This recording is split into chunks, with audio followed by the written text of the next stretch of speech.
yung carburetor niya, tanggalin to. Tapos yung fuel line niya dito sa papuntang carburetor, check natin kung okay ba yung output ng gasolina niya. Kasi mamatay siya bigla, naka-start na siya kasi bago na ang switch natin, mamatay siya. Tapos ito ang una nating gawin guys, kung bakit hindi siya normal na umaandar yung engine niya, mamatay siya sa sandali lang andar niya, mamatay niya siya. Kahit naka-open na yung, naka-running na yung choke niya, mamatay talaga siya, seconds lang andar siya. Kaya ang gawin natin dito, tanggalin natin to at saka yung carburetor niya. Gamit lang tayo ng 8mm na ano guys, wrench para pagtanggal sa cover nito. Tanggalan natin yung first cover niya, tapos ito naman ang second cover niya, tanggalin natin. Gamit din tayo ng 10mm na open kasi yung nut niya is 10mm. Okay, tanggalin na to yung second cover niya sa carburetor. Ito na, tanggalan natin. Tapos may hose dito siya ng carburetor niya. Tapos tanggalin natin to, yung throttle spring niya. Ito yung throttle spring niya guys, maliit lang at sakit yung rod niya. Yung rod niya yung nag-control niya doon sa carburetor. Tapos ito yung fuel hose niya, tanggalin natin to.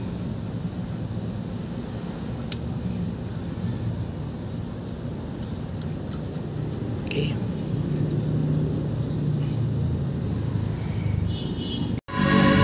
ito tanggalin natin. Tapos may yung gasolina niya tumatagas, at tingnan natin kung malakas ba yung flow ng gasolina niya, yung diagnosis natin sa fuel niya. I-on muna natin yung valve, tapos yun, malakas yung gasolina niya, kaya good to. Okay to guys, ng valve niya yung output sa gasolina, kaya dito tayo sa carburetor. Ito po yung carburetor, kailangan matingnan natin ito, o malaki yung carburetor niya. At ito guys, may solenoid niya, kailangan tanggalin natin to at saka buksan natin yung carburetor. Kailangan makita natin sa loob kung hindi ba to nag-stuck ng mga alikabok or mga gum niya. Kasi pag meron itong gasolina naka-standby dito at hindi nagamit ng matagalan, yun minsan nag-stuck up yung minjit sa carburetor nito. Ito yung solenoid niya, tanggalin muna natin to. Kaya gagamitin ito ng Phillips screw, ito pagtanggal ng solenoid niya sa carburetor. Okay, may dalawang screw to.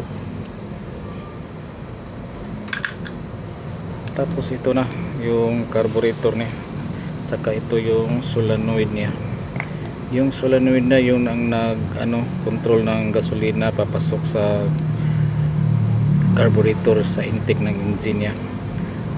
Ito ang nagko-close para hindi mag-overflow yung gasolina sa carburetor doon sa loob ng carburetor. Kaya nakita natin doon sa pin ng solenoid, medyo may na siya, parang ang dami na niyang maitim na, kailangan na itong linisan.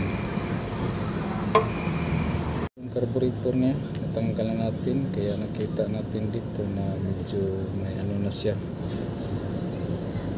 Kailangan ito buksan natin to para makita natin sa loob kung kailangan na ba siya linisan.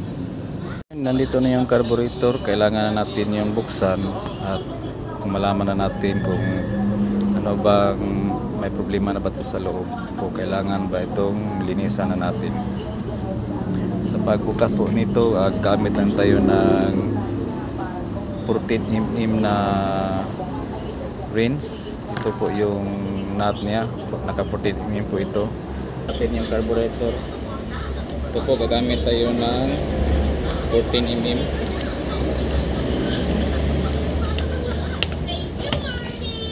Okay. Para makita po natin guys kung may marami na ba itong nag-stock ng gum. Ito na, kita natin guys, may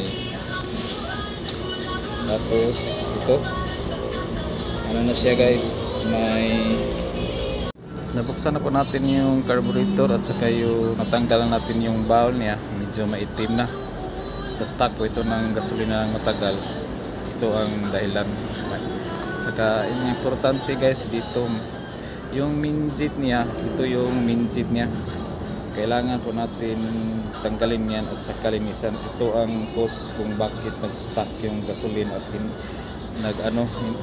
yung andar ng makina niya biglang patay ng patay kasi hindi consistent yung flow niya papunta ng intake niya. Dito yung intake niya.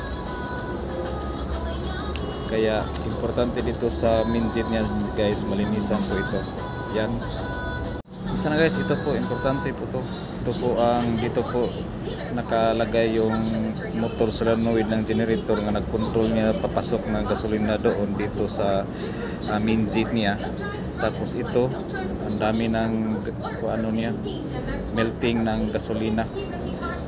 Parang kinakalawang na yun, no? Kailangan po itong linisan guys.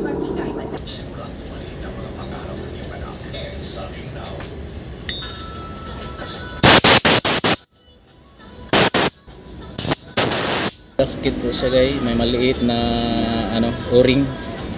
Kasi kung walang o-ring, mag-overflow yung gasoline dito niya. Saka tanggalin po natin itong minjit. Gagamit lang tayo ng flat screw, yung compatible niya dito sa hole.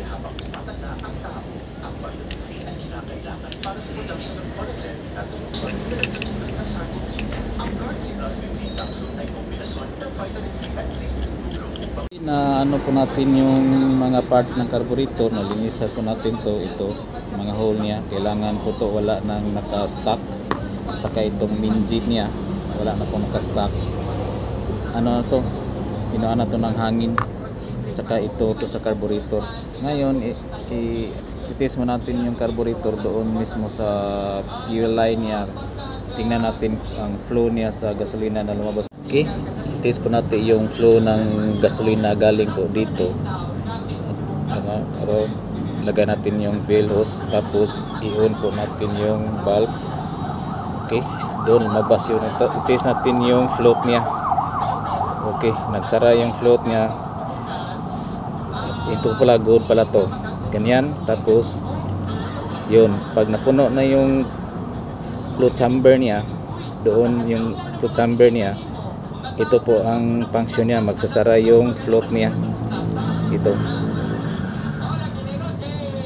Kaya good na tong carburetor to, wala na po nakastock. Okay, spare. Ito po yung minjit. Dito po yung una yung minjit, tapos kasunod po dito yung maliit niya, ganyan. Tapos gagamit tayo ng flat screw, yung compatible na flat screw para ano po natin doon. Ayusin po natin dito yung ito po talaga yung float needle niya, nagsasara sa gasoline. Galing ito, isasaran yung gasoline para di mag-overflow yung carburetor. Tapos ito balik naman natin. Sa position niya kailangan nakaganyan siya, ganyan. Tapos ito yung niya, nut na may hole siya kasi papasok dito yung solenoid niya. Ganyan lang ang pagbalik. May o-ring pa rin dito, kailangan bantayan to ang o-ring kasi kung walang o-ring tumatagas po dito yung gasoline. Ganyan lang.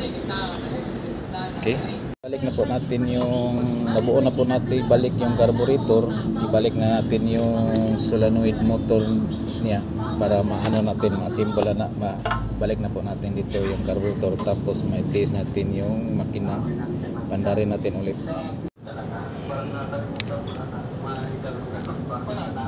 Sa pagbalik niya kailangan mayroon po itong o-ring, hindi po ito mawala kasi ito ang importante na may o-ring po siya kasi tumatagas din itong gasoline pag walang o-ring. Ito yung solenoid motor na, ibalik na natin. Tapos yung may dalawang bolt, balik na po yung nabuo na po natin yung carburetor, at saka ibalik na po yung solenoid motor, balik na po natin dito.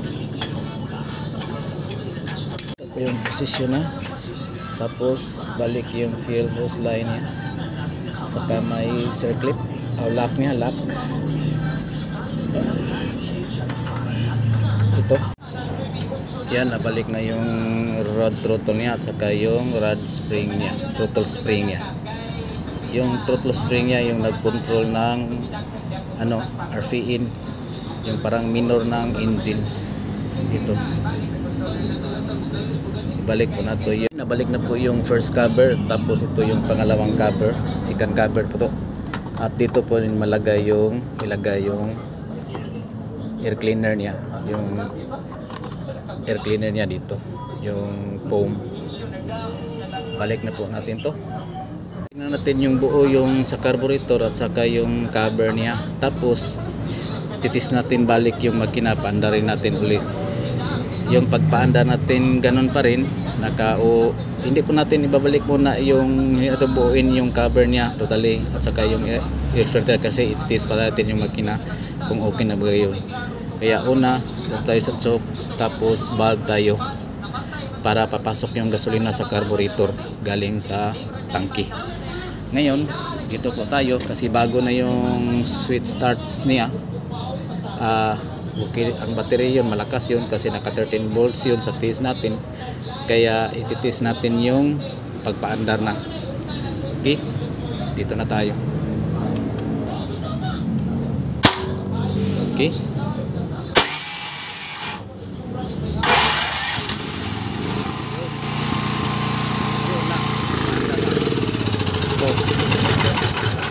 ito ang problema, bigla siyang mamamatay pag naka-start at kahit naka-open na yung choke.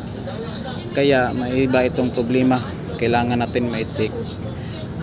Kaya balik natin ulit, start ulit.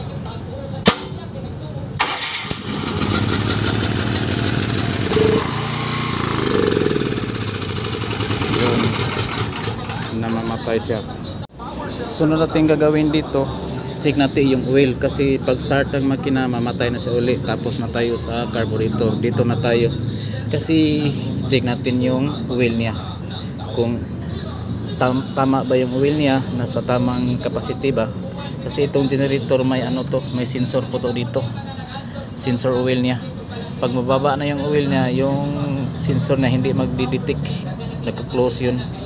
Kaya i-check natin yung oil kung sakto pa ba sa capacity or kulang ba.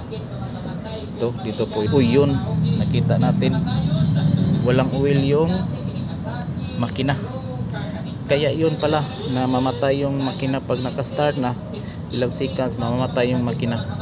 Nakita natin yung oil niya wala na sa capacity. Yung makina natin may kalakihan to, 10 horsepower to. 10 horsepower to. Tapos yung capacity ng engine niya, oil, aabot ito ng 1 litro. I-change oil muna natin to para dagdagan natin or baguhin natin ng oil, kasi wala na sa level yung sensor niya, hindi na umaabot ito ng oil, kaya namamatay yung makina. Change oil po tayo guys. Buksan po natin itong oil plug niya, drain nito ng 12mm po ito. Palabas ng oil dito po. Yan, yung oil niya, kailangan talagang ma-change oil na mo. Tapos natin na drain yung oil na konti lang, tapos lagyan natin ng bagong oil. Ito po yung ginagamit natin oil na premium lang po ito, multigrade. Pwede po ito sa diesel at pwede sa gasoline. Hindi po ito synthetic, premium lang po ito. Naka siya, naka 15W40 Birol brand. Maganda naman tong oil, pero hindi lang siya naka-synthetic.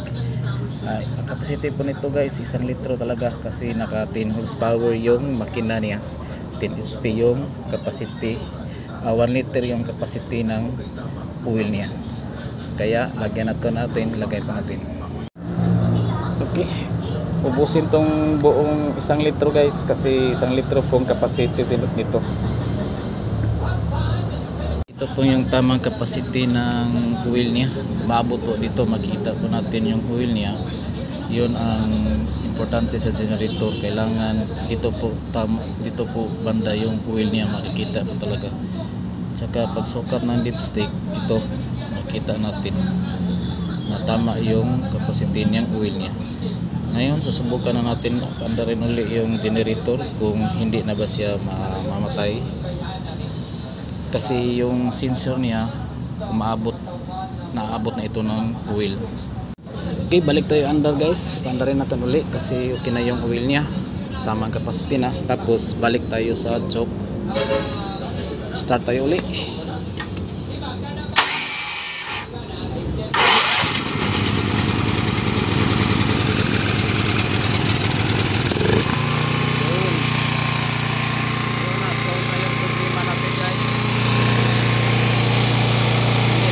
Yung generator at saka tuloy-tuloy na yung andar niya kasi tama na yung oil niya. Saka dito ilan pa natin yan, kita na natin na okay na yung andar ng generator. Yung hours na 200 hours na pala itong ginagamit, 200 hours na pala itong ginagamit guys. Kaya isulit natin yung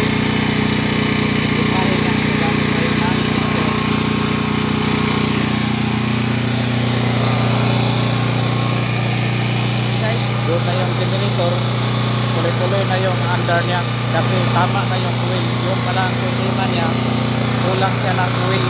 Importante sa makina na sakto yung capacity niya.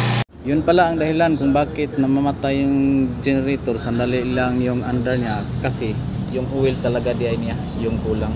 Tapos okay na lang yung carburetor, nakikita rin natin kung paano i-PMS yan. Okay guys, na-solve na natin yung problema. Kung may mga generator kayo, kung ganyan ang mangyari, kung hindi niyo alam, tatawag lang kayo ng technician, or yun lang, importante, check na lang kayo ng oil. Tapos kung wala na sa capacity, try nyo na balik yung capacity sa oil niya. Okay guys, na-solve na natin yung problema sa generator natin. Yun pala ang dahilan kung bakit namamatay yung generator.